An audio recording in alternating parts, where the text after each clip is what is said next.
I'm Psych. I've always done a lot of different types of art, so the fact that I picked up photography wasn't really a surprise to me.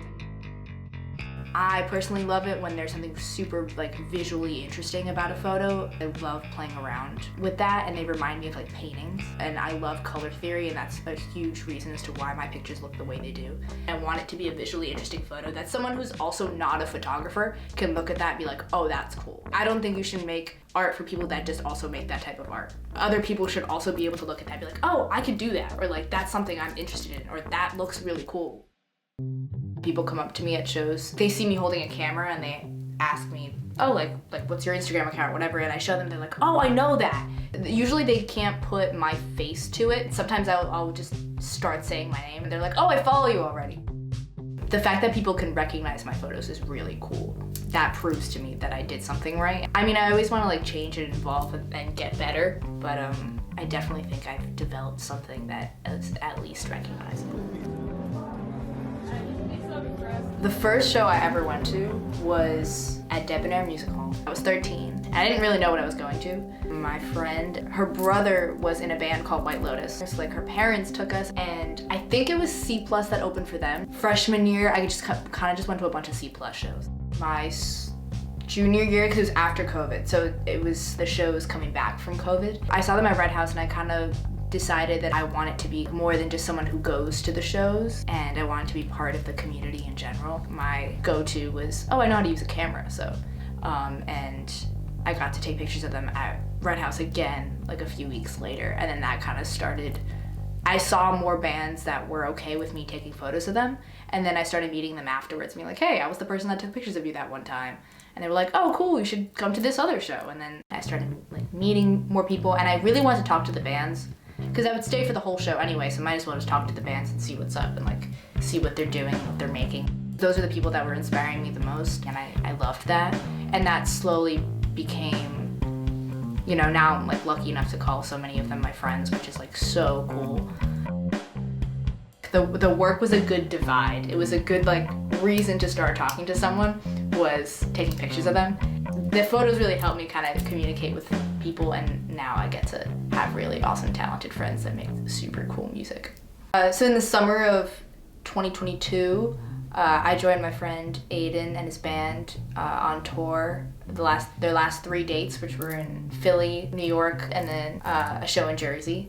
And that was a really amazing experience because I got to, even though it was the last 3 days, I got to experience a little bit of what it's like to be on tour. You kind of pick up on stuff that the band is doing, and that's a really cool thing, being a photographer and being able to sense what they're doing every night. And I know where they're gonna go. And I know when the guitar solo is coming so I can move.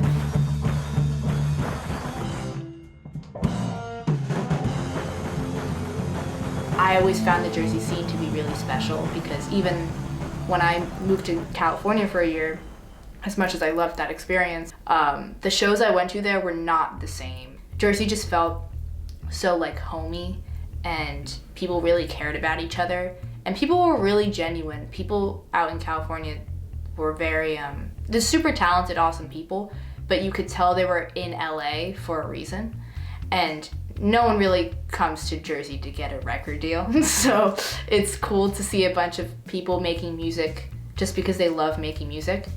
And I think that energy kind of creates a different vibe. And so I just really missed that too.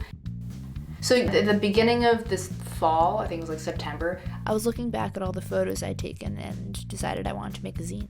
I was just really inspired by the old punk scenes of the 70s and the 80s where the fans would make these stapled, sewn together zines where they would just write band names and their favorite lyrics, and sometimes it was gossip, little stuff going on in the scene that only people there would know, and people would scribble in their favorite songs and stuff like that. But I love the idea of having something physical in your hand that we could pass around and people could look at. When we went to the Meatlocker show, I literally looked around and people had the zine open and were surrounding it and looking at it.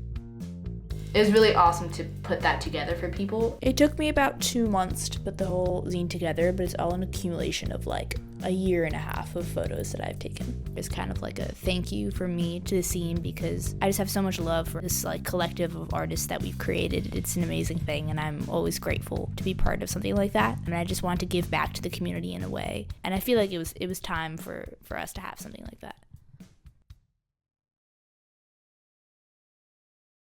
Look at the camera. The camera isn't real. The camera. I'm not here. I'm not here. Okay. Fly the wall. Do you want me to film my class? I will film my class. Sorry. Fly the wall, Sal. Fly the wall. Don't ruin the illusion. Oh, fourth wall shattered. Yeah, no, it's raining.